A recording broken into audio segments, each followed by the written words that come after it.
আসসালামু আলাইকুম এভরিওয়ান, আপনারা সবাই কেমন আছেন? আশা করি সবাই ভালো আছেন। আলহামদুলিল্লাহ আমিও ভালো আছি। আজকে আপনাদের সাথে দেশি মোরগ রেসিপি শেয়ার করব। আমি বাসায় যেভাবে দেশি মোরগ রান্না করি নতুন আলু দিয়ে, সেটাই আজকে আপনাদের সাথে আমি শেয়ার করব। এখানে আমি তেলে পেঁয়াজ কুচি, এলাচ, দারচিনি, আদা রসুন পেস্ট দিয়ে দিয়েছি। এ পর্যায়ে আমি এগুলো একটু ভালো করে কষিয়ে নেব। এখানে আমি লবণ, হলুদের গুঁড়া এগুলো দিয়ে মশলাটাকে একটু কষাবো। আমি এ পর্যায়ে এখানে একটু পানি ইউজ করব।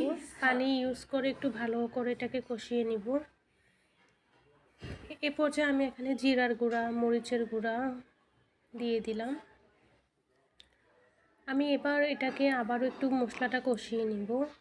আমি চেষ্টা করি মুরগি যখন রান্না করি তখন দুইবার একটু একটু করে পানি দিয়ে মশলাটাকে ভালো করে কষিয়ে নেই, কেননা পরবর্তীতে যদি এই মশলার কোনো গন্ধটাই না থাকে, এই জন্য আমি এভাবেই মুরগিটা রান্না করে থাকি।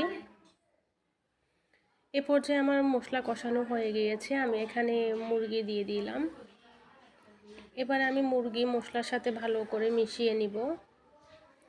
ভালো করে মিশিয়ে আমি এটাকে কিছুক্ষণ ডেকে ডেকে একটু কষিয়ে নিব। আমি এ পর্যায়ে মুরগিটা একটু হালকা আছে এটাকে কষাবো। আমি এ পর্যায়ে এটাকে কষানোর জন্য একটু ডেকে দিব। আমি মুরগিটা একটু ঢেকে এটাকে, যখন মুরগিটা অলরেডি কষানো হয়ে যাবে তখন মুরগির গায়ে থেকে তেল ছেড়ে দিবে।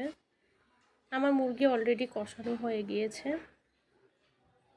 আমি বাসায় এভাবেই নতুন আলু দিয়ে মুরগিটা রান্না করে থাকি। আমি নতুন আলুটা একটু ভেজে নিয়েছি, ভেজে মুরগির সাথে দিয়ে দিলাম। দিয়ে আবারও একটু আলু মুরগি একসাথে মিশিয়ে নিয়েছি। এবার আমি এখানে ঝোল দিয়ে দিব।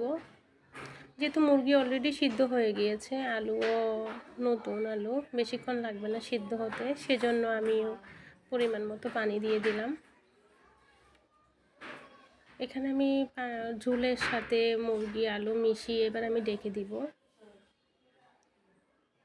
এ পর্যায়ে আমার মুরগি অলরেডি রান্না হয়ে গিয়েছে।